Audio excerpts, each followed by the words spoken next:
J'ai su lire et écrire pendant que les autres enfants se destinaient aux glorieuses carrières d'astronautes, de pompiers ou d'institutrices. Je décidai de devenir écrivain. J'inventais des aventures rocambolesques peuplées d'espions, de détectives et d'aventuriers perdus en Afrique, que je tapais avec 2 doigts sur la vieille machine à écrire de mon père. Je commençais par écrire le titre, j'étais très doué pour les titres: Requiem au son des mitraillettes, Jack Jackson contre le sous-marin rouge, Symphonie du ciel, puis j'ajoutais première partie, livre 1, chapitre 1er, 1. Après quelques lignes, j'abandonnais. Alors ça s'est vraiment passé comme ça.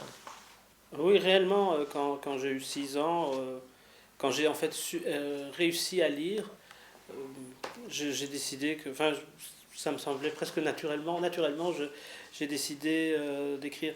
Mais en fait, il y a une petite particularité, c'était que enfin, je suis toujours relativement dyslexique, pas un dyslexique profond, mais je fais partie des écrivains dyslexiques, avec par exemple Thomas Gunzig, qui l'est encore plus que moi. Et en fait, j'avais des gros problèmes pour apprendre à lire parce qu'il y avait la méthode globale, enfin il y a toujours la méthode globale, et c'est vraiment pour un dyslexique, c'est un piège sans fond. Donc en fait, j'apprenais chacun des mots séparément, comme un idéogramme, mais donc sans le décomposer en lettres. J'arrivais vraiment pas à décomposer en lettres. Et puis un jour, on est allé dans un village qui s'appelle Traigne, qui revient souvent dans mes livres à cause de ça. Et on est passé par Philippeville. Et simplement, évidemment, Philippe, c'est mon prénom, je savais lire. Et Ville, je savais le lire aussi. Et je me suis rendu compte que je pouvais lire un mot que je ne connaissais pas. Et ça a été le déclic pour comprendre en fait la division en lettres de tous ces idéogrammes. En fait, je croyais lire du chinois, mais pas du tout. Je lisais bien un alphabet, enfin une écriture par alphabet, par signe distinct. Donc, donc après ça m'a semblé. Enfin, il y avait tous ces livres dans lesquels je ne pouvais pas lire, que je ne pouvais pas comprendre, etc. Et là, tout d'un coup, ça m'a permis de me dire, ah, je pourrais ne fût-ce que les lire, ou au moins essayer de les lire, ou un jour les lire.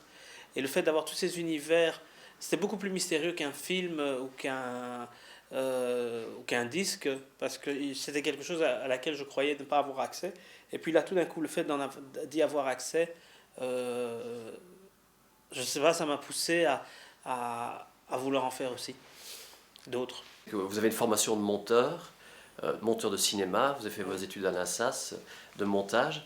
Et alors, quand on voit vos romans, on parlera des scénarios et des pièces de théâtre plus tard, mais quand on voit vos romans, on a l'impression effectivement que c'est une véritable entreprise de monteur, puisqu'il y a plusieurs récits en général qui sont savamment agencés, découpés presque avec des ciseaux, de telle façon qu'ils forment un ensemble assez complexe. Enfin, c'est surtout visible dans l'effet cathédrale, donc le second roman, le deuxième roman, où c'est d'ailleurs l'histoire d'un monteur qui se rappelle toute cette histoire d'un film qu'il va voir à la cinémathèque. Et donc, cette question du montage dans la construction romanesque. Mais c'est-à-dire que enfin, le montage pour moi est central. C'est en fait c'est mon que j'ai appris, c'est mon enseignement, c'est ma formation. Et ça m'a appris toute une série de choses, dont le fait de combiner, de couper et de recombiner les choses n'est qu'un des aspects. Ça m'a vraiment en fait.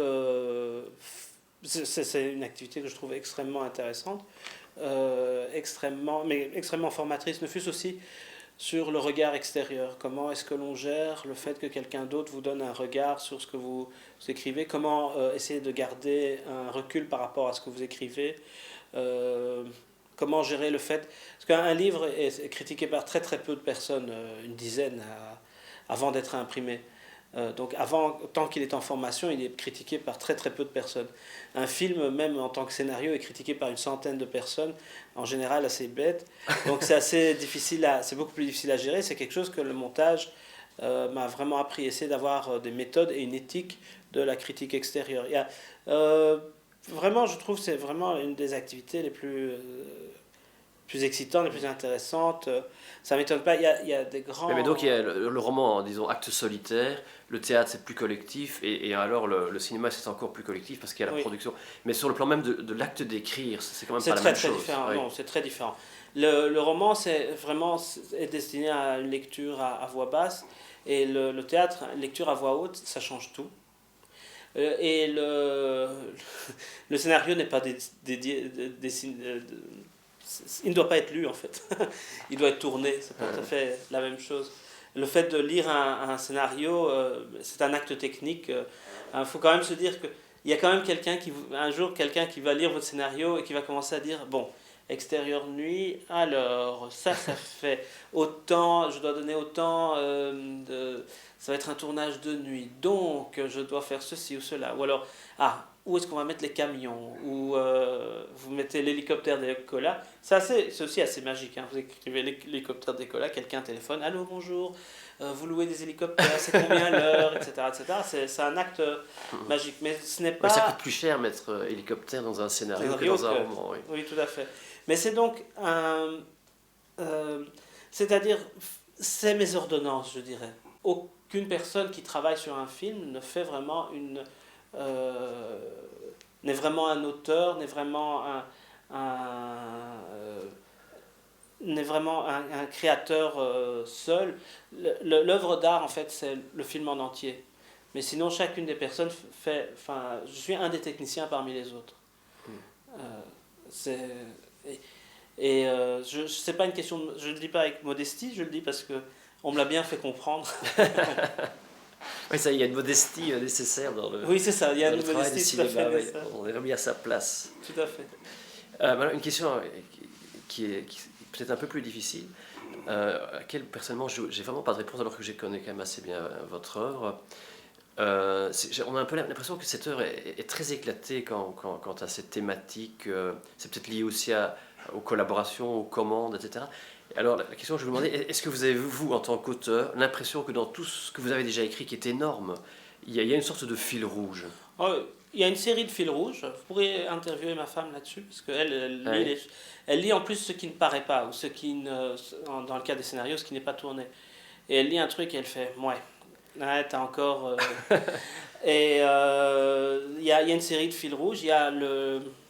Mais en fait, si je peux, les fils rouges dont je vais parler, c'est tous ceux dont j'essaie de me débarrasser par essence. C'est quand même intéressant. Il y a la sexualité en tant que récit, le fait de re-raconter une histoire sexuelle, et la façon dont on se raconte là-dedans. Simplement, ça vient d'un truc assez simple, c'est que je me suis rendu compte que pendant toutes mes études à l'INSAS, on se demandait quel film faire avec 3 personnes dans une pièce. Qu'est-ce qui va être intéressant en mettant 3 personnes dans une pièce, et c'est un film qui coûte pas cher, c'était ça notre idée. Et ce n'est que des années après que je me suis rendu compte, il parle de sexe, c'est bon. Donc ça, c'est un des fils rouges. L'autre, c'est le fait de se raconter. Le fait comment est-ce que quelqu'un se raconte. Comment il se définit par son histoire. C'est vraiment... et ça, je ne sais pas d'où ça vient réellement. Je ne sais pas du tout. Bon, évidemment, il y a mes origines, c'est-à-dire le judaïsme, l'Iran, l'islam, et la Belgique et Bruxelles. Et là, je sais très bien, je me suis rendu compte que peu de gens en parlaient, peu de gens vraiment parlaient de ça. Et vous savez, il y a des écrivains américains qui veulent faire par exemple le grand livre américain, ou qui veulent parler de l'Amérique par une histoire, etc. C'est un sujet, l'Amérique, pour eux. Les Français ne font pas ça, mais les Américains, on voit ça assez souvent. Et je me suis dit, ça serait rigolo de faire la même chose avec la Belgique, enfin, faire le grand roman belge. La Belgique a des côtés orientaux, la vie y est douce, le temps s'y écoule comme à regret. Mes grands-parents paternels étaient venus à Bruxelles pour mourir, comme des éléphants à leur cimetière. Mon grand-père iranien est enterré en Belgique pour toutes sortes de raisons, mais je crois qu'il n'aurait jamais imaginé cela. Donc je crois que ça attire. C'est un pays très attirant. Peu de gens le disent, mais c'est un pays qui est une sorte de glu qui vous colle et qui... Il y a une pièce... Un effet d'aimantation, c'est ça? Oui, tout à fait. Il y a une pièce d'un auteur, malheureusement je ne me souviens plus de son nom, C'est un auteur américain qui vit en Belgique et qui écrit des pièces pour le théâtre amateur anglophone. Et il a une pièce qui est très très bien fichue où c'est 5-6 personnes dans un café à Bruxelles. Et c'est tous des expatriés. Et il y en a une qui dit oui, mais moi je reste là pour quelques mois, je pars bientôt. Et les autres disent oui, c'est ça. Surtout qu'eux sont en plus surpayés. Ouais. Mais il y a vraiment la Belgique a cette qualité-là ou ce défaut-là. Et les gens n'arrivent pas à... Le nombre de gens que je connais qui parlent tout le temps de partir de la Belgique et qui restent. Ouais. Alors, deuxième citation, toujours sur la Belgique. La Belgique est l'histoire, avec un grand H. La Belgique se contente d'une modeste chronique de village, avec ses fous, ses curés, ses cafés. Je n'y ai rien fait, rien vu, il n'y avait rien à y voir. Oui, c'est l'impression que cela donne. Hein. C'est pas le... Enfin, l'histoire belge, c'est vraiment difficile même à trouver.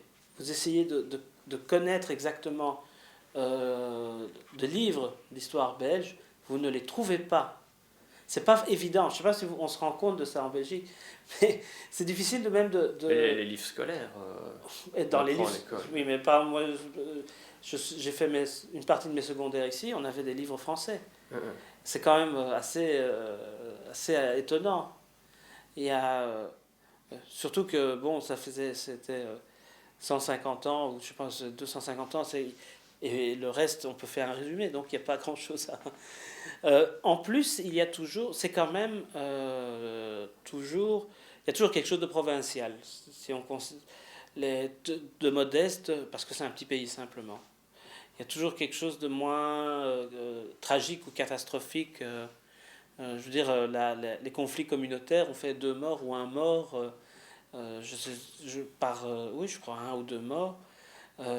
Plus peut-être on peut ajouter une quarantaine d'Africains sur un lac parce qu'il fallait réparer un bateau et je ne sais plus, le concessionnaire était néerlandophone, etc. Donc ils n'ont jamais réparé ce bateau et il a coulé. Mais je veux dire, pour les ex-Yougoslaves, ça hurlait de rire. Mais pacifique, un pays pacifique en fait. C'est un pays pacifique, un pays doux, mais c'est un pays qui n'a pas de mémoire, qui a un problème de mémoire. Comment vous voyez votre travail par rapport au public? Est-ce que vous écrivez pour un public? Le fait que vous naviguiez entre différents gens, qu'est-ce que ça induit dans le rapport au public, etc. Eh bien, je dirais ça assez simplement. Il y a 2 sortes d'artistes. Il y a les masturbateurs et les prostituées. Je suis définitivement du côté des prostituées. C'est-à-dire qu'il y a un artiste qui fait quelque chose dans son coin et l'offre au public, et on verra bien. Et puis un artiste qui essaie toujours de donner un effet sur un public. Si vous êtes en cinéma, si vous travaillez en cinéma, à part si vous êtes un Michael Snow ou si vous faites une œuvre qui est tout à fait, je ne critique pas, c'est juste autre chose, une œuvre qui est avant-gardiste, en général, vous essayez de faire un effet sur un public, le plus simple, évidemment, c'est expliquer une comédie, c'est faire rire, donc vous avez des problèmes de timing, etc., pour faire rire, vous voulez faire un effet sur un public. Et ça, c'est vraiment... Et un monteur, c'est comme ça. Le monteur n'est pas là pour raconter une histoire et que le public la prenne telle qu'elle. Il est vraiment là pour diriger le regard du spectateur. Et donc, moi... mais parfois, j'essaie maintenant, j'essaie de revenir plus à la masturbation, à avoir quelque chose de plus personnel, quitte à parfois perdre des gens.